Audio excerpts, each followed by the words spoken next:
Եթերում լուրերի կիրակնորյա թողարկումն է, ես Արա Աբրամյանն եմ, բարի երեկո։ Միասին փորձելու ենք ամփոփել անցնող շաբաթվա կարևոր իրադարձություններն ու ուշագրավ զարգացումները։ Բաքուն շարունակում է իր մարտավարությունը հրադադարի խախտման վերաբերյալ պարբերաբար տարածելով ապատեղեկություններ։ Միաժամանակ Ադրբեջանը Հայաստանին մեղադրում է այսպես ասած ականազերծման աշխատանքները միտումնավոր խոչընդոտելու համար, եւ միջազգային հանրությանը կոչ անում պատասխանատվության ենթարկել Երևանին։ Պաշտոնական Երևանի արձագանքը չի ուշացել։ Բաքուն կոչ է արել միջազգային հանրությանը պատասխանատվության ենթարկել Հայաստանին, այսպես ասած ականազերծման աշխատանքները միտումնավոր խոչընդոտելու համար։ Ադրբեջանի արտգործնախարարությունը հայտարարել է, թե հականի հերթական պայթյունից Ադրբեջանի 4 քաղաքացիներ են ծանր վիրավորվել, այդ թվում երեխաներ։ Ադրբեջանական լրատվամիջոցներն էլ հաղորդել են հականի պայթյունից սահմանապահի զոհվելու մասին։ 2020 թվականի պատերազմից ի վեր ականների պայթյունների հետևանքով 392 մարդ է զոհվել կամ վիրավորվել։ Մենք կոչ ենք անում միջազգային հանրությանը պատասխանատվության ենթարկել Հայաստանին զանգվածային ականապատման համար, որը խոչընդոտում է հետկոնֆլիկտային շրջանում Ադրբեջանի ականազերծման ջանքերը։ Բաքվի արտգործնախարարության ներկայացուցիչը նախորդ շաբաթ ևս հայտարարել էր, թե իբրև Հայաստանի տրամադրած ականապատ տարածքների քարտեզների ճշգրտությունը կազմել է 25%, միաժամանակ Երևանից պահանջելով ճշգրիտ քարտեզներ։ Այս հայտարարությանը հաջորդել էր նույն պահանջով Ադրբեջանի խորհրդարանի կոչը միջազգային հանրությանը։ Պաշտոնական Երևանն էլ արձագանքել էր նշելով, ավելի լավ որակի քարտեզներ պարզապես չկան, Հայաստանն ինչ քարտեզ եւ տեղեկություն ունեցել է, արդեն իսկ փոխանցել է Բաքվին։ Ավելին Հայաստանը շարունակում է առաջարկել միջազգային փորձագետների հետ ստուգել դրանց անճշտության հավանականությունը, ինչին իհարկե հասկանալի պատճառներով Ադրբեջանն այդպես էլ չի արձագանքում։ Չնայած Հայաստանի եւ Ադրբեջանի միջև խաղաղության պայմանագիրը ստորագրելու վերաբերյալ միջազգային հանրության հորդորներին եւ ակնկալիքներին, միևնույն է Ադրբեջանն իր ձեռքում եղած ամեն հնարավոր գործիք օգտագործում է Հայաստանն աշխարհին ագրեսոր երկիր ներկայացնելու համար։ Դա նրա ամփոփող ձեռագիրն է։ Քարտեզների թեման անտեղին շրջանառելուն զուգընթաց Բաքվում վերջին շրջանում սկսել են անկանոն կրակոցներ արձակել սահմանին եւ Հայաստանին մեղադրել հրադադարն իբրև պարբերաբար խախտելու համար։ Արձագանքելով վերջին շրջանում ադրբեջանական կրակոցների մասին Սյունիքից եկող ահազանգերին, Հայաստանի պաշտպանության նախարարությունը հայտնել է, որ դրանք արձանագրվում են սահմանակցի երկայնքով, երբեմն անկանոն եւ ոչ թիրախային։ Ռազմական գերատեսչությունը միևնույն ժամանակ ընդգծում է հրադադարի ինտենսիվ, էական կամ այլ կերպ ասած նպատակային կամ թիրախային խախտումների դեպքում հանդես են գալիս պաշտոնական հաղորդագրություններով։ Ադրբեջանի պաշտպանության նախարարության հաղորդագրությունը, թե իբրև ապրիլի 6-ի երեկոյից մինչև ապրիլի 7-ի ժամը 4:30 ընկած ժամանակահատվածում Հայաստանի զինված ուժերի ստորաբաժանումները կրակ են բացել սահմանագոտու արևելյան եւ հարավարևելյան հատվածներում տեղակայված ադրբեջանական դիրքերի ուղղությամբ, չի համապատասխանում իրականությանը։ Հիշեցնենք, որ Հայաստանի Հանրապետության վարչապետի աշխատակազմն առաջարկել է հրադադարի ռեժիմի խախտման դեպքերի եւ այդ մասին տեղեկությունների հետաքննության Հայաստան-Ադրբեջան համատեղ մեխանիզմ ստեղծել, ինչին մինչև օրս Ադրբեջանը չի արձագանքել։ Հայաստանի պաշտպանության նախարարությունը վերահաստատում է, որ վարչապետի աշխատակազմի դիրքորոշմանը համապատասխան պատրաստ է հետաքննել Ադրբեջանի պաշտպանության նախարարության հաղորդագրությունը հիմնավորող փաստերը, դրանք Հայաստանին փոխանցելու պարագայում։ Պաշտոնական Երևանը բազմիցս հերքել եւ հերքում է հրադադարը խախտելու Բաքվի բոլոր պնդումները, դրանք համարելով իրականությանը չհամապատասխանող։ Լուսինե Գրիգորյան, Free News, Ազատ լուրեր։ Բաքվի ռազմական դատարանում էլ շարունակվել է Արցախի նախկին քաղաքական ղեկավարության դեմ ընթացող դատական գործընթացները, որի ընթացքում Արցախի նախկին պաշտոնյաները տարբեր ցուցմունքներ են տվել։ Դատական նիստին մասնակցում էին նաև մեղադրյալների պաշտպաններն ու թարգմանիչները։ Բաքուն շարունակում է Արցախի ռազմաքաղաքական ղեկավարության դեմ իրականացվող ֆարսը։ Այս անգամ հերթը Արցախի նախկին արտգործնախարար Դավիթ Բաբայանի դեմ հարուցված շինծու գործերով քրեական դատավարություններ, որի ժամանակ նախկին պաշտոնյան ցուցմունք էր տվել, հայտարարելով, թե դեմ է եղել հայերի ադրբեջանական հասարակության մեջ ինտեգրմանը, քանի որ դա հնարավոր չէր։ Ըստ ադրբեջանական լրատվամիջոցների Բաբայանը նաև նշել է, որ Արայիկ Հարությունյանը, Ռուբեն Վարդանյանը եւ Արցախի մյուս ղեկավարները նույնպես դեմ են եղել ինտեգրմանը, պատճառը նույնն է եղել։ Բաբայանը խոսել է նաև Ռուբեն Վարդանյանի հետ հարաբերություններից, նշելով. Արցախի նախկին պետնախարար Ռուբեն Վարդանյանին ճանաչում եմ 2007-2008 թվականներից։ Հետագայում մեր միջև ձևավորվել են գործնական հարաբերություններ։ Վարդանյանը եղել է հայկական Սփյուռքի առանցքային ներկայացուցիչներից մեկը։ Նա ասել է նաև, որ Արցախի պետական կառույցների կայքերը գրանցված են եղել Հայաստանի դոմենային գոտում։ Այնուհետև պետական մեղադրող Տարան Մամեդովան հարցեր է ուղղել հայ գերիներից Մադադ Բաբայանին։ Վերջինս ասել է, որ 1990-ականներին ծառայել է Աղդամի շրջանում։ Ըստ ադրբեջանական Ազերթաժ լրատվականի Մադադ Բաբայանն իբրև հայտնել է, թե գերեվարվելու պահին զենք է ունեցել։ Հարցաքննել են նաև գերիներից Գարիկ Մարտիրոսյանին։ Նա պատմել է, որ 1993 թվականին միացել է հայկական բանակին, մասնակցել է Ասկերանի շրջանի մարտերին, մասնակցել է նաև 44-օրյա պատերազմին։ Ապրիլի 8-ին էլ Բաքվի ռազմական դատարանում շարունակվում է օկուպացված Արցախի հանրապետության նախկին պետնախարար Ռուբեն Վարդանյանի գործով շինծու դատավարությունը։ Նշենք, որ նախորդ նիստին ցուցմունք էր տվել ավելի քան 20 տուժող։ Նրա դեմ շինծու գործը քննվել է Արցախի նախկին ռազմաքաղաքական ղեկավարների դեմ գործից առանձնացված։ Ադրբեջանը Վարդանյանին մեղադրում է խոշտանգումների, շահադիտական գործունեության, պատերազմի օրենքների խախտման, ահաբեկչության ֆինանսավորման համար։ Շինծու դատավարության գործընթացը մեկնարկել է հունվարի 17-ին։ Հիշեցնենք, որ Արցախի նախկին ռազմաքաղաքական ղեկավարության ներկայացուցիչների եւ քաղաքացիական անձանց Բաքվի դատարանը մեղադրում է ահաբեկության, ռազմական հանցագործությունների, ցեղասպանության եւ այլ հանցանքների համար։ Իսկ մյուս գերիների դեմ դատական հաջորդ նիստը նշանակվել է ապրիլի 10-ին։ Թե միջազգային հանրությունը, թե Հայաստանի իշխանությունը բազմիցս ահազանգել են, որ Բաքվում պահվող Արցախի քաղաքական ղեկավարության անդամները բազմաթիվ ճնշումների են ենթարկվում, այդ թվում հոգեբանական եւ ֆիզիկական կտտանքների, ուստի նրանց հայտարարությունները որպես հավաստի տեղեկություն չի կարող ընդունվել։ Ի դեպ, BBC-ի կովկասյան թղթակից Ռեյհան Դեմիտրին ծավալուն հոդված է հրապարակել Հայաստանի եւ Ադրբեջանի միջև հնարավոր խաղաղության պայմանագրի եւ այդ թվում Բաքվում պահվող Ռուբեն Վարդանյանի եւ հայ գերիների ճակատագրի մասին, նշելով, որ նրանք կարող են դուրս մնալ խաղաղության համաձայնագրից։ Ռուբեն Վարդանյանը Հայաստանի ամենահարուստ մարդկանցից մեկն է, սակայն նրա միլիոնները օգուտ չունեն այժմ, երբ նա հարևան Ադրբեջանում ցմահ բանտարկության հեռանկարի առջև է կանգնած։ Կովկասի այս երկու հարևան երկրները համաձայնվել են Լեռնային Ղարաբաղի վերաբերյալ տասնամյակներ տևող հակամարտությունը դադարեցնելու համաձայնագրի տեքստի շուրջ, սակայն հայ գերիները դատվում են Բաքվի ռազմական դատարանում, մեղադրվելով պատերազմական հանցագործությունների համար։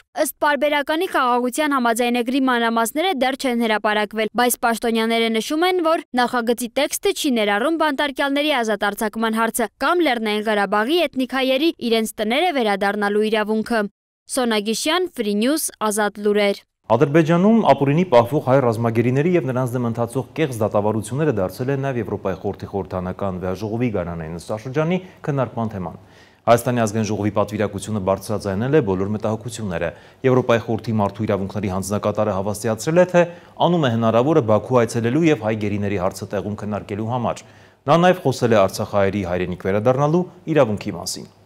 ԵԽԽՎ գարանային նստաշրջանում քննարկվել է Հարավային Կովկասում մարդու իրավունքների վիճակը եւ այդ համատեքստում անդրադարձ կատարվել հայ ռազմագերիների եւ Հայաստան-Ադրբեջան խաղաղության համաձայնագրի կնքմանը։ Ազգային ժողովի պատգամավոր Արուսյակ Ջոլհակյանն այստեղ բարձրաձայնեց էթնիկ հայերի նկատմամբ իրականացվող ամոթալի դատավարության մասին, նշելով նրանք պետք է անհապաղ ազատ արձակվեն։ Էթնիկ հայերի նկատմամբ իրականացվող ամոթալի դատավարության մասին միջազգային հեղինակավոր տարբեր կառույցներ ու կազմակերպություններ պարբերաբար մտահոգություններ են հայտնում, մասնավորապես նրանց նկատմամբ իրականացվող խոշտանգումների ու դաժան վերաբերմունքի հետ կապված։ Ադրբեջանը նույնիսկ հայտարարել է երկրում Կարմիր խաչի գործունեության դադարեցման մասին։ Եվրոպայի խորհրդի մարդու իրավունքների հանձնակատարը Մայք Օֆլահերթին նույնպես մտահոգություն է հայտնել Ադրբեջանում ապօրինի պահվող հայերի եւ ընթացող կեղծ դատավարությունների հետ կապված։ Նա հայտարարեց, որ հայ բանտարկյալների կալանքի տակ պահվող հայերի հարցն իր համար առաջնահերթություն է։ Մենք պետք է լրջորեն հոգ տանենք տարածաշրջանում մարդկանց իրավունքների մասին, միաժամանակ երաշխավորելով այն մարդկանց հնարավորությունները, որոնք ցանկանում են վերադառնալ Լեռնային Ղարաբաղ։ Սա վճռորոշ դերակատարում կունենա երկարաժամկետ հեռանկարում։ Ինձ համար ողջունելի է, որ Հայաստանն ընդունել է Լեռնային Ղարաբաղից բռնի տեղահանվածներին։ Ես կօգտագործեմ իմ մանդատն ու ամբողջ գործիքակազմը պաշտպանելու մարդկանց իրավունքներն ամբողջ աշխարհում, այդ թվում Հարավային Կովկասում։ ԵԽ մարդու իրավունքների հանձնակատարը հավաստեց նաև, որ պատրաստվում է այցելել Ադրբեջան։ Ես այցելում եմ Հարավային Կովկասի տարածաշրջան, մոտ ժամանակներում ներառյալ Հայաստան, որտեղ մարդու իրավունքների ոլորտում կան ինչպես դրական առաջընթացներ, այնպես էլ որոշ մտահոգիչ միտումներ։ Ես ուշադիր հետևում եմ այնտեղի զարգացումներին, ներառյալ խոսքի ազատության եւ դատարանների անկախության ապահովման հարցերին։ Հանձնակատարի գրասենյակը պատրաստ է աջակցել Հայաստանին մարդու իրավունքների ոլորտում միջազգային պարտավորությունների լիարժեք իրագործման հարցում։ Եվրոպայի խորհրդի խորհրդարանական վեհաշողովում հայկական պատվիրակության անդամ Արմեն Գևորգյանը Եվրոպայի խորհրդի մարդու իրավունքների հանձնակատարից հետաքրքրվեց, թե ինչ քայլեր կձեռնարկի Բաքվի կողմից մարդու իրավունքների խախտման վերաբերյալ գնահատականներ տալու եւ այնտեղ հայ գերիների նկատմամբ արդար վերաբերմունքն ապահովելու համար։ Մայքով Լահերթին ասաց, որ նրանց հարցն իր համար առաջնահերթություն է։ Ես հետևում եմ Բաքվում պահվող բանտարկյալների վիճակին, նրանց մասին քննարկումներ ունենում Ադրբեջանի կառավարության հետ։ Հենց այս նպատակով էլ պատրաստվում եմ այցելել նաև Ադրբեջան։ Այցի ժամկետները հստակեցնելու համար արդեն 2 անգամ դիմել եմ, բայց անհրաժեշտության դեպքում կդիմեմ նաև 3-րդ եւ 4-րդ անգամ։ Նրա հավաստիացմամբ ԵԽԽՎ-ում շարունակում են ուշադրություն դարձնել Հայաստանի եւ Ադրբեջանի միջև խաղաղության գործընթացին։ Դեռ 2024-ի վերջերին ԵԽԽՎ որոշ պատգամավորներ առաջարկել էին նոր բանաձևեր, որոնք անդրադառնում էին Հայաստանի ինքնիշխան տարածքում ադրբեջանական ներխուժման փաստերին եւ պահանջում էին այդ գործողությունների միջազգային իրավական գնահատում։ Հայաստանի ազգային ժողովի պատվիրակության անդամ Ռիփսիմե Գրիգորյանն էլ նիստում անդրադարձ կատարեց Հարավային Կովկասում խաղաղության հաստատման խնդրին, խոսելով տարածաշրջանում զարգացումների եւ խաղաղության հասնելու Հայաստանի ջանքերի մասին։ Նրա խոսքով Հարավային Կովկասում կայունությունից կշահեն հարևան բոլոր երկրները։ Նա հիշեցրեց ինտենսիվ բանակցություններից հետո Հայաստանն ու Ադրբեջանը հայտարարել են խաղաղության համաձայնագրի տեքստի վերջնականացման մասին։ Միաժամանակ նշելով, որ հայկական կողմը ցուցաբերել է համբերատարություն եւ անկեղծ հավատարմություն խաղաղության օրակարգին։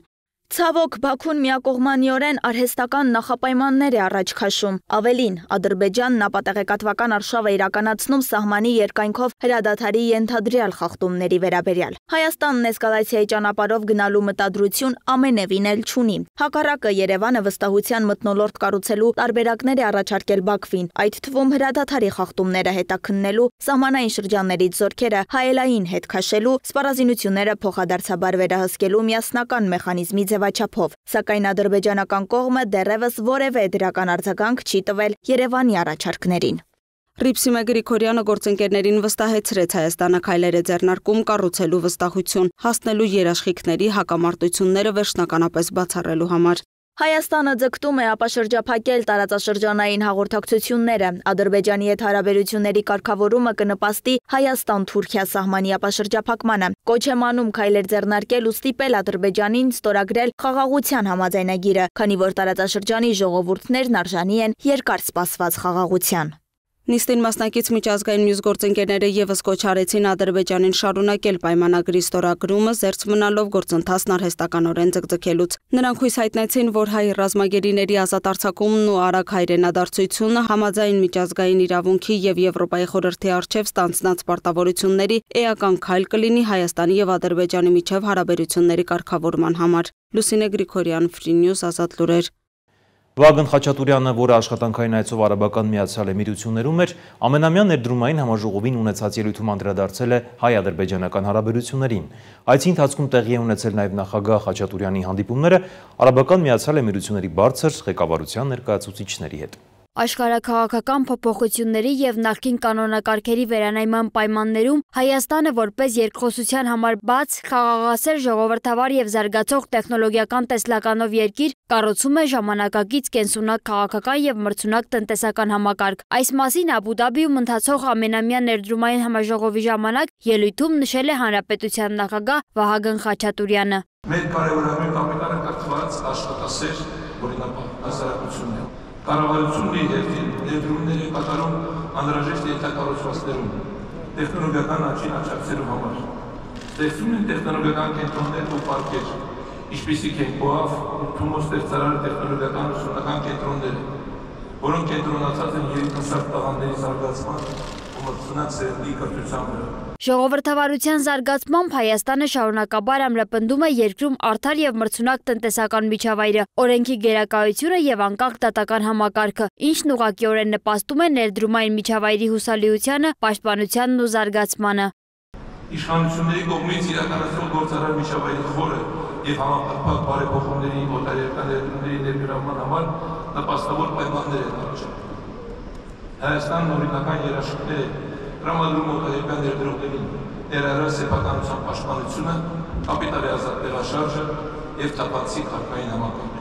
Ըստ նախագահ Խաչատուրյանի վերջին տարիներին Հայաստանը բարձր վարկանիշներ է գրանցել միջազգային ինդեքսներում, այնպիսի ցուցանիշներով, ինչպիսիք են օրինակ ժողովրդավարությունը եւ մարդու իրավունքների պաշտպանությունը, կոռուպցիայի դեմ անզիջում պայքարը, տնտեսական ազատությունը, գործարար եւ ներդրումային ազատական միջավայրը։ Խաչատուրյանը տեղեկացրել է, որ Հայաստանն ունի ներդրումային պաշտպանության երկկողմ պայմանագրեր ավելի քան 40 երկրների, այդ թվում Արաբական Միացյալ Էմիրությունների հետ։ Հայաստանն առաջարկում է մի քանի ազատ տնտեսական գոտիներ,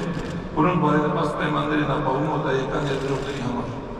Այս գոտիներն առաջարկում են հարկային արտոնություններ, պարզվեցված մաքսային ընթացակարգեր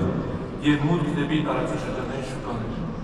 Խաչատուրյանն իր գործընկերներին է ներկայացրել նաև Հարավային Կովկասում առկա մարտահրավերներն ու հայ-ադրբեջանական հարաբերությունները։ Նա ևս մեկ անգամ ընդգծել է, որ հարևանների հետ հարաբերությունների կարգավորումը Հայաստանի Հանրապետության գլխավոր առաջնահերթություններից է։ Մեր երկիրը շարունակում է հավատարիմ մնալ խաղաղության հասնելու օրակարգին, որի կարևոր մասն է Հայաստանի Հանրապետության կառավարության կողմից ներկայացված խաղաղության խաչմերուկ նախագիծը, որպես տարածաշրջանում խաղաղության հաստատման եւ տնտեսական կապերի խթանման գործում։ Այս նախաձեռնությունը բացառիկ հնարավորություն է տալիս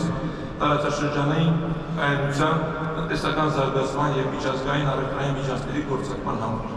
Նախագծի առանցքային գաղափարը կոմունիկացիաների զարգացումն է, ճանապարհներ, երթուղիներ, խողովակաշարեր, կապի մալուխներ եւ էլեկտրահաղորդման գծեր նորոգելու, կառուցելու, գործարկելու եւ ի վերջո մարդկանց միջև շփումների հնարավորություններ ստեղծելու միջոցով, ինչը կարևորագույն բաղադրիչ է խաղաղության համար, ընդգծել է Խաչատուրյանը։ Հարավային Կովկասում բոլոր տարածաշրջանային ենթակառուցվածքների արտաշրջապատումը, պետությունների ինքնիշխանության ու տարածքային ամբողջականության հարգման, ինչպես նաև հավասարության եւ փոխադարձության սկզբունքների հիման վրա բացառիկ հնարավորություններ կստեղծի բեռների եւ քաղաքացիների տեղաշարժի համար։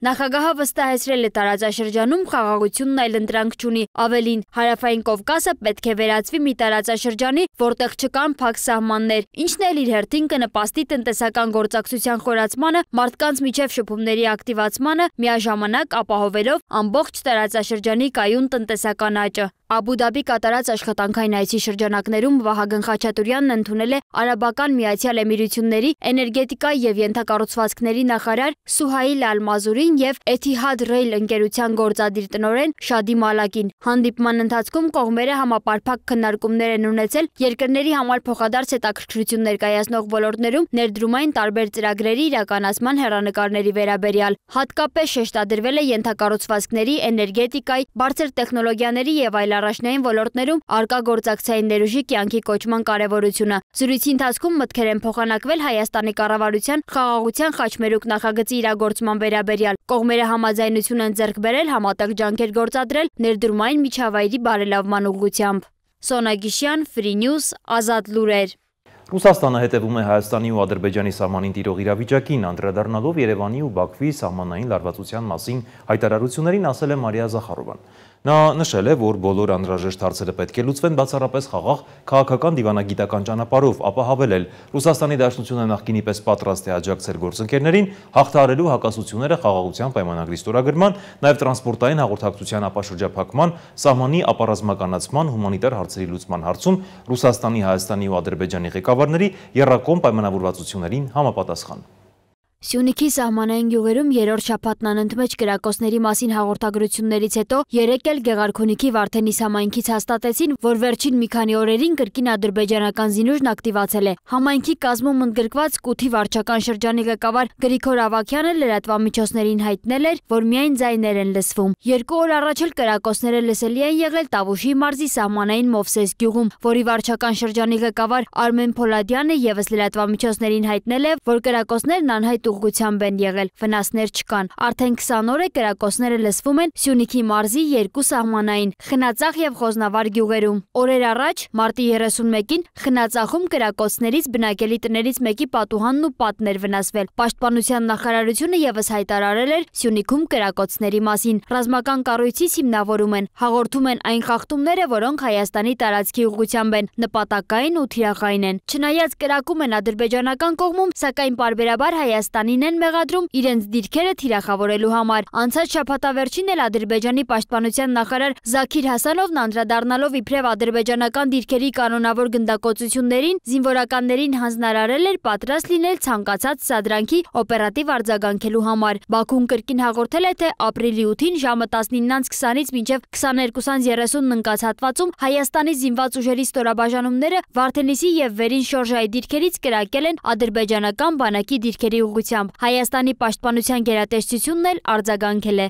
Բաքվի պնդումը չի համապատասխանում իրականությանը։ Հայաստանի վարչապետի աշխատակազմը առաջարկել է հրադադարի ռեժիմի խախտման դեպքերի և կամ այդ մասին տեղեկությունների հետաքննության Հայաստան-Ադրբեջան համատեղ մեխանիզմ ստեղծել, ինչին մինչև օրս Ադրբեջանը չի արձագանքել։ Մենք ևս մեկ անգամ ընդգծում ենք, որ պատրաստ ենք հետաքննել Ադրբեջանի հաղորդագրությունը հիմնավորող փաստերը, դրանք Հայաստանին փոխանցելու պարագայում։ Ըստ Ադրբեջանի պաշտպանության նախարարության ադրբեջանական կողմն իբրև պատասխան միջոցներ է ձեռնարկել։ Պաշտոնական Մոսկվան էլ իր հերթին Բաքվին և Երևանին կոչ է անում զսպվածություն դրսևորել և քայլեր ձեռնարկել սահմանին լարվածությունը թուլացնելու ուղղությամբ։ Այդ մասին այսօր հայտարարել է Ռուսաստանի Դաշնության արտաքին գործերի նախարարության պաշտոնական ներկայացուցիչ Մարիա Զախարովան։ Նրա խոսքով իրենք հետևում են հայ-ադրբեջանական սահմանային գոտու իրավիճակին։ Վերահաստատում ենք մեր կոչը Բաքվին և Երևանին զսպվածություն դրսևորել, քայլեր ձեռնարկել լարվածությունը թուլացնելու համար և խուսափել ցանկացած գործողություններից, որոնք կարող են վատթարացնել իրավիճակը։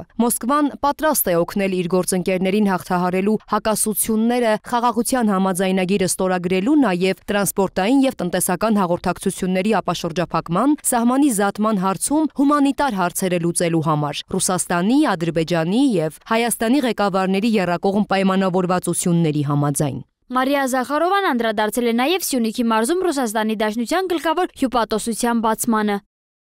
Մենք համոզված ենք, որ Հայաստանի համար ռազմավարական կարևորություն ունեցող հարավային մարզում Ռուսաստանի Դաշնության ներկայության հետևողական ընդլայնումը համապատասխանում է ինչպես Հայաստանի, այնպես էլ Ռուսաստանի և ընդհանրապես ամբողջ տարածաշրջանի երկարաժամկետ շահերին։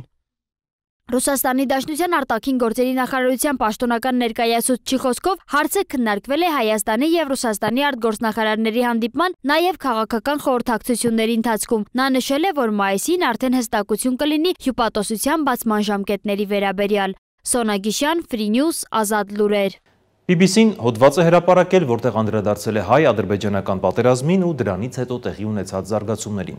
Դրանում նշվում է, որ հայ-ադրբեջանական բանակցությունների արդյունքում կողմերը համաձայնեցրել են խաղաղության պայմանագրի վերջին վիճելի երկու կետերը։ Ըստ հոդվածի հեղինակի Փաշինյանը պատրաստ է խաղաղության, սակայն Ալիևը փոխզիջումների չի գնում։ Հայաստանն ու Ադրբեջանը համաձայնեցրել են խաղաղության պայմանագրի վերջնական տեքստը, սակայն խաղաղությունը դեռ հեռու է։ Սկզբունքային հարցերի շուրջ տարաձայնությունները հարթել չի հաջողվել, եւ փորձագետները մտավախություն ունեն, որ իրավիճակից կօգտվի Ռուսաստանը, որպեսզի վերականգնի իր ազդեցությունը տարածաշրջանում։ Այս մասին ասվում է BBC-ի հրապարակած հոդվածում, որի հեղինակը հիշեցրել է, որ Հռոմի Ֆրանցիսկոս Պապը հավատացյալներին ուղղված ուղերձում հույս էր հայտնել, որ համաձայնեցրած խաղաղության համաձայնագրի վերջնական տեքստը կստորագրվի, որքան հնարավոր է շուտ եւ դրանով իսկ կօգնի Հարավային Կովկասում կայուն խաղաղության հաստատմանը։ Նրա ոգևորությունը կիսեցին Ռուսաստանի արտգործնախարարության, ամերիկյան պետդեպարտամենտի, ՆԱՏՕ-ի, Եվրամիության, Իրանի եւ աշխարհի շատ այլ երկրների պաշտոնական ներկայացուցիչները։ Երևանն ու Բաքուն հայտարարեցին, որ համաձայնեցրել են անգամ վերջին երկու վիճելի կետերը,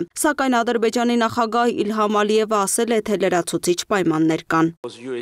Խաղաղության պայմանագրի վերջնական տեքստը ստորագրելու համար Հայաստանը պետք է փոխի սահմանադրությունը եւ համաձայնի ԵԱՀԿ Մինսկի խմբի լուծարմանը։ Երևանը պատրաստ է զիջել, բայց մայր օրենքի փոփոխությունը պահանջում է հարաքվե անցկացնել, որի ելքը հնարավոր չէ կանխատեսել։ Փորձագետները նշում են, որ Հայաստանում եւ Ադրբեջանում դիտորդները մտավախություն ունեն, որ բանակցություններին կմիջամտի Ռուսաստանը, փորձելով վերադառնալ տարածաշրջան Կիևի հետ հրադադարի դեպքում։ Երևանը մինչև վերջին պահը փորձում էր միջոց գտնել 2020 թվականի պատերազմում իր պարտությունից հետո ստեղծված իրավիճակը շտկելու համար։ Հայ պաշտոնյաները սովորաբար երկար բացատրություններ էին տալիս այն մասին, որ հաշտեցման գործընթացը պետք է աստիճանական լինի, որպեսզի քայլ առ քայլ վստահություն կառուցեն, որը ժամանակի ընթացքում թույլ կտա հայերին եւ ադրբեջանցիներին բռնել խաղաղ գոյակցության ճանապարհը։ Հոդվածում ասվում է, որ Հայաստանը փորձում էր ստանալ ԵԱՀԿ Մինսկի խմբի համանախագահ երկրներ Ռուսաստանի, Միացյալ Նահանգների եւ Ֆրանսիայի աջակցությունը, որոնք ստեղծվել էին 1992 թվականին Ղարաբաղյան հակամարտության լուծման համար։ Բայց Ռուսաստանն ու Միացյալ Նահանգները չէին շտապում Երևանի կողմը բռնել,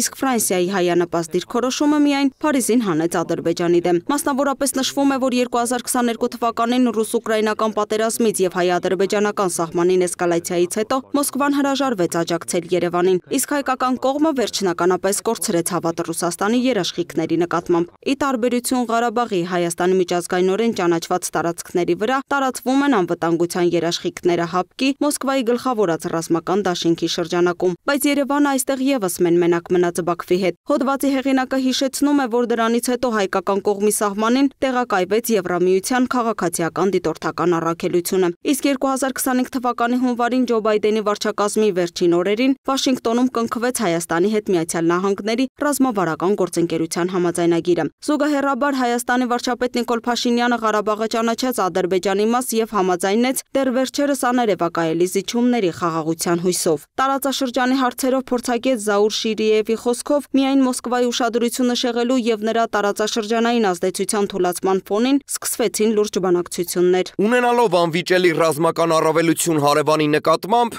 եւ Եվրամիության կարևոր գազային գործընկերոջ կարգավիճակ, Բաքուն ռազմական ճանապարհով վերականգնեց իր ամբողջ տարածքի վերահսկողությունը, իսկ Ղարաբաղի հայ բնակչությունը վերադարձավ Հայաստան։ Դրանից հետո Հայաստանը շարունակեց համաձայնել Բաքվի պահանջներին։ Վիճելի է մնացել միայն երկու կետ՝ սահմանից եվրոպացի դիտորդներին հեռացնելու եւ միջազգային դատարաններից փոխադարձ հայցերը հետ կանչելու պահանջը։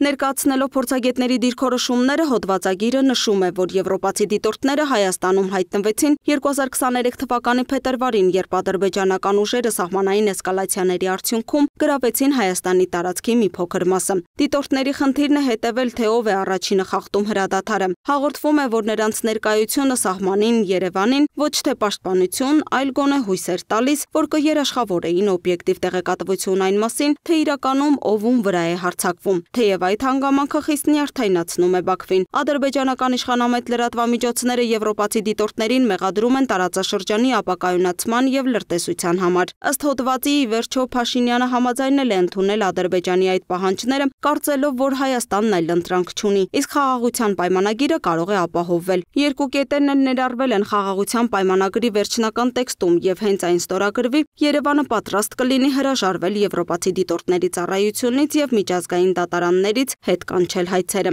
Բայց դիվանագիտական ոլորտում, ինչպես եւ մարտի դաշտում 5 տարի առաջ տեղի ունեցավ փոխատեղում, հիմա արդեն Հայաստանն է շտապում խաղաղություն կնքել, իսկ Ադրբեջանը ձգձգում է գործընթացը։ Լուսինե Գրիգորյան, Free News, Ազատ լուրեր։ Միացյալ Նահանգների կողմից անցած շաբաթ սահմանված մաքսատուրքերի հետևանքով աշխարհի գրեթե բոլոր ֆոնդային բորսաներում անկում է արձանագրվել։ Կտրուկ նվազում է արձանագրվել նաև կրիպտո արժույթի շուկայում։ Տարբեր երկրներ արդեն իսկ հայտարարել են պատասխան մաքսատուրքեր սահմանելու մասին։ Մինչև միջազգային դերակատարները փորձում են երգել գտնել ստեղծված իրավիճակից եւ բանակցել Տրամփի հետ, Սպիտակ տան ղեկավարը հայտարարել է, որ մաքսատուրքերի շնորհիվ նավթի ու պարենի գները Միացյալ Նահանգներում նվազում են, ավելին, շաբաթական միլիարդավոր դոլարներ են հոսում երկիր արդեն գործող մաքսատուրքերի հաշվին։ Մինչև տարբեր երկրների կառավարությունները քննարկում են ինչպես արձագանքել Միացյալ Նահանգների կողմից անցած շաբաթ սահմանված մաքսատուրքերին, աշխարհի բոլոր ֆոնդային բորսաներում անկում է արձանագրվում։ Եվրամիության առևտրի նախարարները Լյուքսեմբուրգում հավաքվել են եվրոպական պատասխան պատժամիջոցների արկղը Միացյալ Նահանգների առաջ բացելու։ Պաշտոնական Փարիզն ու Բերլինն օրինակ գործընկերներին առաջարկում են նոր մաքսատուրքեր սահմանել ամերիկյան տեխնոլոգիական հսկաների նկատմամբ։ Եվրահանձնաժողովը ԵՄ անդամ երկրների հետ շուտով կներկայացնի ամերիկյան այն ապրանքների ցանկը, որոնց վրա լրացուցիչ մաքսատուրքեր կսահմանվեն։ Այդ ցուցակում ընդգրկված են հացահատիկային ապրանքներ, միս, գինի, փայտ, հագուստ, մաստակ, փոշեկուլ եւ այլն։ Չինաստանն արդեն իսկ հայտարարել է ամերիկյան ապրանքների նկատմամբ համարժեք 34% մաքսատուրք սահմանելու մասին։ Որոշումն ուժի մեջ կմտնի առաջիկա 5 շաբթի։ Մինչև աշխարհի մյուս երկրները փորձում են համարժեք մաքսատուրքերի սահմանմամբ հակադարձ հարված հասցնել Թրամփին, Սպիտակ տան ղեկավարն իր որոշումն այսպես է հիմնավորում. Նոր մաքսատուրքերը դեղամիջոց են ամերիկյան տնտեսության համար։ Երբեմն ինչ-որ բան շտկելու համար պետք է դեղ խմել։ Ավելի քան 50 երկիր արդեն դիմել է Սպիտակ տուն առևտրային տուրքերի վերաբերյալ բանակցություններ սկսելու առաջարկով։ Եթե Պեկինը չչեղարկի ԱՄՆ-ի նկատմամբ պատասխան մաքսատուրքերը, ապա ապրիլի 9-ից ԱՄՆ-ն Չինաստանի նկատմամբ 50% լրացուցիչ մաքսատուրքեր կսահմանի։ Բացի այդ, բոլոր բանակցությունները Չինաստանի հետ կդադարեցվեն։ Հիշեցնենք, որ Սպիտակ տան Վարդերի այգում իր ելույթի ժամանակ Թրամփն ասել էր, որ համընդհանուր 10%-անոց մաքսատուրքը գրեթե բոլոր երկրների համար ուժի մեջ կմտնի ապրիլի 5-ից, մինչդեռ ավելի բարձր այսպես կոչված փոխադարձ մաքսատուրքեր կգործեն ապրիլի 9-ից։ Թրամփի այս որոշումը ցնցում առաջացրեց համաշխարհային տնտեսության մեջ։ Թրամփը նաև թիրախ է դարձրել այն երկրները, որոնց միջոցով չինական ընկերությունները զարտուղի ճանապարհով ապրանքներ են հասցնում ամերիկյան շուկա, ներառյալ Վիետնամը, որը կբախվի նոր մաքսատուրքի 46%-ի չափով։ Նոր մաքսատուրքերի պայմաններում չինացի արտահանողներն էլ ստիպված կլինեն իջեցնել գները, նաև այդ ապրանքներն ուղղել այլ շուկաներ։ Սա իր հերթին կարող է ակտիվացնել չինական էժան ապրանքների հոսքն ամբողջ աշխարհում։ Բրյուսելը հայտարարել է, որ արդեն իսկ վերահսկում է այս իրավիճակն ու պատրաստում հակաքայլեր պաշտպանելու իր արտադրողներին։ Ֆոն դեր Լեյենը նշել է, որ Չինաստանը կարևոր դեր ունի մաքսատուրքերից առաջացած առևտրային շեղումները կարգավորելու համար։ Դա ակնարկ է, որ Միացյալ Նահանգների շուկայի համար նախատեսված ապրանքները կարող են վաճառվել Եվրոպայում Թրամփի մաքսատուրքերից խուսափելու համար։ Ըստ տնտեսագետների, Պեկինի հետ Վաշինգտոնի առևտրային պատերազմի սրումը կհանգեցնի նաև գլոբալ հետևանքների, որոնք ծանր հարված կլինեն Եվրամիության համար։ Ըստ նրանց այն կազդի նաև Եվրոպայի դեղագործական արդյունաբերության վրա, որը մեծ ծավալի արտադրանք է արտահանում ամերիկյան շուկա։ Ավելին, այն կնպաստի եվրոպական երկրների տնտեսական աճի դանդաղեցմանը, նույնիսկ կարող է աշխատատեղերի կորստի պատճառ դառնալ առանցքային ոլորտներում։ Ըստ ֆինանսական ծառայությունների կանխատեսումների, iPhone-ի գինն օրինակ Միացյալ Նահանգներում կարող է աճել 30-ից 40%-ով։ Նմանատիպ տոկոսային աճ է կանխատեսվում նաև այլ շուկաների համար։ Թրամփի մաքսատուրքերի պատճառով Audi-ն եւս դադարեցնում է մատակարարումները Միացյալ Նահանգներ, բայց Միացյալ Նահանգներում Audi-ի պահեստներում գտնվող մոտ 37,000 մեքենաների վրա մաքսատուրքերը չեն տարածվի, ուստի դրանց վաճառքը կշարունակվի։ Ի դեպ, կտրուկ արժեզրկում է նկատվում նաև կրիպտոարժույթի շուկայում։ Դրան զուգահեռ Միացյալ Նահանգների ֆոնդային շուկան էլ 10 րոպեում կորցրել է ավելի քան 21 տրիլիոն դոլար։ Բորսայի բոլոր ընկերությունների գների քարտեզը դադարել է ցուցադրել տվյալներ, այսպես ասած իրական ժամանակում։ Ի դեպ, Թրամփի մաքսատուրքերից հետո աշխարհի ամենահարուստ 500 մարդիկ մեկ օրում կորցրել են 208 միլիարդ դոլար։ Մարկ Ցուկենբերգը կորցրել է 17,9 միլիարդ, Ջեֆ Բեզոսը 15,9 միլիարդ, Իլոն Մասկը 11 միլիարդ դոլար։ Մաքսատուրքերի վերաբերյալ քաղաքականության հարցում, սակայն Իլոն Մասկը համակարծիք չէ Թրամփի հետ։ Ի վերջո ես հուսով եմ, որ համաձայնություն ձեռք կբերվի, եւ Եվրոպան եւ Միացյալ Նահանգները իմ կարծիքով պետք է անցնեն զրոյական մաքսատուրքերի, ըստ էության ստեղծելով ազատ առևտրի գոտի Եվրոպայի եւ Հյուսիսային Ամերիկայի միջև։ Ես հուսով եմ, որ ԱՄՆ-ն ու Եվրոպան կկարողանան շատ սերտ գործընկերություն հաստատել։ Եթե մարդիկ ցանկանում են աշխատել Եվրոպայում կամ Հյուսիսային Ամերիկայում, նրանց պետք է թույլ տալ դա անել։ Սա իմ խորհուրդն է նախագահին։ Միացյալ Նահանգների նախագահ Դոնալդ Թրամփը հայտարարել է, որ չի հրաժարվի օտարերկրյա ապրանքների վրա սահմանված բարձր մաքսատուրքերից, քանի դեռ այդ երկրները չեն հավասարակշռել իրենց առևտուրը Միացյալ Նահանգների հետ։ Լուսինե Գրիգորյան, Free News, Ազատ լուրեր։ Անդրադառնանք այլ թեմաներին։ Անձնագիր ստանալու գործընթացը թվայնացվելու է։ Կգործեն ընդհանուր առմամբ 23 գրասենյակներ, որոնցից 2-ից 3-ը կլինեն Երևանում, մնացածը մարզերում։ Այդ գրասենյակներում են ընդունվելու քաղաքացիների դիմումները անձը հաստատող փաստաթուղթ ստանալու վերաբերյալ։ Ըստ Միգրացիայի եւ քաղաքացիության ծառայության պետ Նելի Դավթյանի, գրասենյակ այցելելու անհրաժեշտությունը գրեթե վերանում է։ Հայաստանում կենսաչափական անձնագրերի եւ նույնականացման քարտերի տրամադրման ենթակառուցվածքների ընտրության մրցույթն ամփոփվել է։ Այս մասին կենսաչափական համակարգերի ներդրման աշխատանքները վիզաների ազատականացման գործընթացի համատեքստում թեմայով մամուլի ասուլիսի ժամանակ նշել է Ներքին գործերի նախարարության Միգրացիա եւ քաղաքացիության ծառայության պետ Նելի Դավթյանը։ 2024 թվականի ապրիլին տեղի ունեցավ մրցույթի առաջին փուլը, որակավորման փուլը, որի արդյունքներով 5 ամիս բանակցություններից հետո նաև մեկնարկեց բուն առաջարկի հարցման փուլը եւ արդյունքում մարտի 31-ին արդեն հաշված օրեր առաջ մենք հայտարարեցինք հաղթող ընկերության անունը։ Այդեմիա կոնսորցիումն է, այսինքն կոնսորցիում է, այս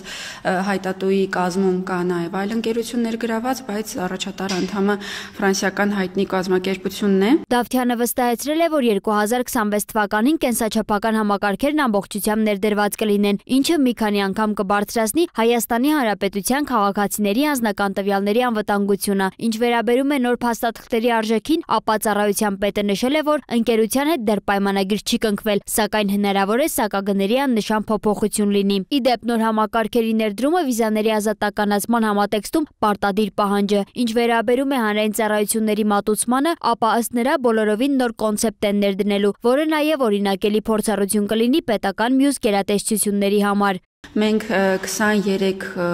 գրասենյակներ կունենանք մասնավորի կողմից, 2-ից 3-ը կլինեն Երևանում, մնացածը կլինեն մարզերում։ Այս գրասենյակներում են ընդունվելու քաղաքացիների դիմումները անձահաստատող փաստաթուղթ ստանալու վերաբերյալ, կլինի անձնագիր թե նույնականացման քարտ, ըստ էության այլ տեսակի անձահաստատող փաստաթղթերը եւս նույն ձևաչափով են դիմումների ընդունումն ու փաստաթղթի տրամադրումը կատարվելու, ինչ նկատի ունեմ ասելով այլ տեսակի անձահաստատող փաստաթուղթ, այլ իրավական կարգավիճակներով Հայաստանում փաստաթուղթ ստացող անձանց մասին է խոսքը, կլինի փախստական քաղաքացիություն չունեցող անձ կամ օտարերկրացի, որը ունի կացության կարգավիճակ։ Ըստ Նելի Դավթյանի, համակարգի ներդրման արդյունքում միգրացիա եւ քաղաքացիության ծառայության գրասենյակ այցելելու անհրաժեշտություն կարող է առաջանալ մի քանի տարին մեկ անգամ։ Նա նկատել է, հաշվի առնելով աշխարհի լավագույն փորձը, նոր տեխնոլոգիաների կիրառման պայմաններում 23 գրասենյակը բավարար է հավուր պատշաճի ծառայություն մատուցելու համար։ Սոնա Գիշյան, Free News, Ազատ լուրեր։ Եվրոպական հանձնաժողովի կողմից իրականացվող Եմեն հանուն էներգետիկայի ծրագիրը, որի նպատակն է նպաստել մաքուր էներգիային անցմանը եւ էներգետիկ շուկայի ազատականացմանը, Հայաստանում հաջող ընթացք է ունեցել։ Կայացել է ծրագրի երկրորդ ամփոփիչ փուլի համաժողովը, որի ընթացքում մասնագետները քննարկել են ի հայտ եկած խնդիրները եւ ներկայացրել գրանցված հաջողությունները։ Իրականացնել կայուն էներգետիկ քաղաքականություն եւ խթանել գործակցային էներգետիկ ոլորտի զարգացումը տարածաշրջանային մակարդակում։ Եվրամիության աջակցությամբ Հայաստանում իրականացվող մաքուր էներգիայի անցման խթանումը արևելյան գործընկերության երկրներում EU4Energy Pool 2 ծրագիրը եւս հաջողվել է։ Նպատակն է խթանել ցածր ածխածնին եւ մաքուր էներգիային անցումը արևելյան գործընկեր 6 երկրներում՝ Հայաստանում, Ադրբեջանում, Բելառուսում, Վրաստանում, Մոլդովայի Հանրապետությունում եւ Ուկրաինայում։ Եվրամիությունն էլ ավելի է հանձնառու խթանելու էներգետիկ ապահովվածությունը եւ ընդլայնելու տարածաշրջանային գործակցությունը։ Սրանք տնտեսական դիմակայունության բարձրացման լրացուցիչ կարևոր բաղադրիչներն են։ Եմեն բացի այն ներդրումներից, որ իրականացնում է այստեղ Հայաստանում, այս ծրագրով հավելյալ ներդրումներ է իրականացնում ենթակառուցվածքների ստեղծման համար։ Օրինակ, մենք աջակցում ենք արևային կայանների տեղադրմանը, նաեւ Կովկասի կապուղիների կյանքի կոչմանը։ Վերջինս կապահովի Հայաստանի էներգետիկ կապը տարածաշրջանի հետ։ ԵՄ նպատակները շարունակում են մնալ նույնը՝ մաքուր եւ ֆինանսապես մատչելի էներգիա բոլոր քաղաքացիների համար։ Այստեղ հանրային ծառայությունները կարգավորող հանձնաժողովը կարևոր դերակատարում ունի, քանի որ այն վերահսկելու է շուկան, ապահովելու է թափանցիկությունն ու մրցակցությունը։ Այս ծրագիրը կօգնի Հայաստանին այլընտրանք ունենալ եւ այլևս կախվածություն չունենալ բնական գազից։ Եմեն հանուն էներգետիկայի EU4Energy ծրագրի երկրորդ փուլի համաժողովի նպատակն է համախմբել Հայաստանի էներգետիկ ոլորտի հիմնական շահագրգիռ կողմերին, քննարկելու այս փուլի ձեռքբերումներն ու առկա խնդիրները, նաև բացահայտելու էներգետիկ ոլորտում հետագա գործակցության հնարավորությունները։ Ունենք ազատականացված շուկա, ունենք թռիչքաձև զարգացող վերականգնող էներգետիկա, հատկապես արևային էլեկտրակայանների մասով, եւ ունենք շատ ավելի լավ հասարակություն, որը ավելի լավ է իրազեկված ռեֆորմների ընթացքից եւ նույնը վերաբերվում է նաեւ մեդիա ընկերությունների մեդիա տիրույթին։ Մասնագետները փաստում են, որ ծրագիրն օգնում է բարելավել էներգետիկ տվյալների հնարավորությունները, շահառու երկրների տվյալների հավաքագրումն ու մոնիթորինգը։ Նմանատիպ միջոցառումները շատ կարևոր են ոչ միայն Հայաստանի, այլև արևելյան տարածաշրջանի գործընկերների համար։ Այս տեսակի ծրագրերը կօգնեն մեր երկրներին համապատասխանեցնել իրենց ստանդարտները ԵՄ ստանդարտներին, ամրապնդել ինստիտուցիոնալ կարողություններն ու խթանել գործընկերությունը էներգետիկ անվտանգության, կանաչ էներգետիկայի ոլորտներում։ Ինտերակտիվ փորձագիտական ներկայացումների եւ քննարկումների միջոցով համաժողովն ընդգծեց նաեւ կայուն էներգետիկ քաղաքականության եւ տեխնոլոգիաների կարեւորությունը երկրի էներգետիկ անվտանգության, բնապահպանական կայունության եւ տնտեսական զարգացման համար։ Այս ծրագիրն իրականում առանցքային նշանակություն ունի ոչ միայն մեզ ոլորտը կարգավորողներից, այլև կոնկրետ այս տարածաշրջանի եւ Հայաստանի համար, քանի որ էներգետիկայի անվտանգ մատակարարման առումով այստեղ դեռևս շատ անելիքներ կան։ Մասնագետների կարծիքով ծրագրի այս փուլերի հաջող ընթացքը թույլ է տալիս նոր երրորդ փուլի գործընթացները քննարկելու հաջողության ակնկալիքներով առաջ շարժվել դեպի վերջնանպատակ։ Լուսինե Գրիգորյան, Տիգրան Ղազարյան, Free News, Ազատ լուրեր։ Հայաստանի ֆուտբոլի ֆեդերացիայի ամբողջ թիմը պատասխանատու է վերջին պարտությունների համար, սխալները վերլուծում են, այս մասին հրավիրված ասուլիսում նշել է ֆեդերացիայի նախագահ Արմեն Մելիքբեկյանը։ Նա հայտարարել է նաև, որ չի պատրաստում հրաժարական տալ, քանի որ առաջիկա պլաններում Հայաստանի եւ Վրաստանի համատեղ հայտացուցակով ֆուտբոլի աշխարհի երիտասարդական առաջնության անցկացմանը հասնելն է։ Չնայած երկրպագուների հրաժարականի պահանջին, Հայաստանի ֆուտբոլի ֆեդերացիայի նախագահ Արմեն Մելիքբեկյանը հեռանալ չի պատրաստվում։ Այս մասին նա հայտարարել է ասուլիսի ընթացքում, նշելով, որ պատճառների մասին արդեն խոսել է։ Ես նոր չեմ, բայց բոլոր բացատրությունները ես հայտարարության մեջ տվել եմ, նորից եմ ասում։ Ամենասկզբում խոսքից, երբ ասացի, որ մենք խոսել ենք այդ ամենի մասին, ով ցանկանում է տեսնել եւ լսել, տեսնում է, ով չի ցանկանում, չի տեսնում։ Եվ հրաժարականի պահանջը, հրաժարական ընդհանրապես եւ հասարակական կազմակերպության ղեկավարը դա ինստիտուցիոնալ խնդիր է։ 2019 թվականից մինչև այս պահը Մելիքբեկյանի նախագահության օրոք Հայաստանի ազգային հավաքականը կրել է 26 պարտություն, ունեցել է 13 հաղթանակ եւ 11 ոչ ոքի։ Իսկ այս պահին FIFA-ի դասակարգման աղյուսակում զբաղեցնում է 102-րդ հորիզոնականը, մինչև այդ 2018 թվականին 92-րդ հորիզոնականում էր։ Ֆեդերացիայի նախագահի պաշտոնում ընտրվելու ժամանակ Մելիքբեկյանը ներկայացնելով մինչև 2025 թվականի ծրագրերը նշել էր, կանեն հնարավոր է, որ 2022 կամ 2024 թվականներին հավաքականը խմբային փուլի եզրափակիչ դուրս գա։ Անդրադառնալով այս խոստմանը ֆեդերացիայի նախագահը նշել է. Ես Բրազիլիայի ֆուտբոլի ֆեդերացիայի նախագահ չեմ, ես երբևէ չեմ կարող խոսք տալ, որ Հայաստանի հավաքականը անպայմանորեն կնվաճի ուղեգիր։ Դա անկեղծ ասած հնարավոր չէ, բայց այն, որ մենք պայքարելու ենք ուղեգրի համար, դա ասել եմ։ Մելիքբեկյանի խոստացված ծրագրերից շատերը չեն իրականացել կամ իրականացել են մասնակիորեն։ Ըստ Մելիքբեկյանի դրա հիմնական պատճառն արտաքին գործոններն են՝ համավարակը եւ 44-օրյա պատերազմը։ Մելիքբեկյանը նաեւ անդրադարձել է ենթակառուցվածքների զարգացմանը։ Նրա պնդմամբ 2019 թվականից մինչև օրս ֆեդերացիայի ջանքերով կառուցվել եւ ակումբներին են հանձնվել տարբեր ակադեմիաներ, մարզադաշտեր։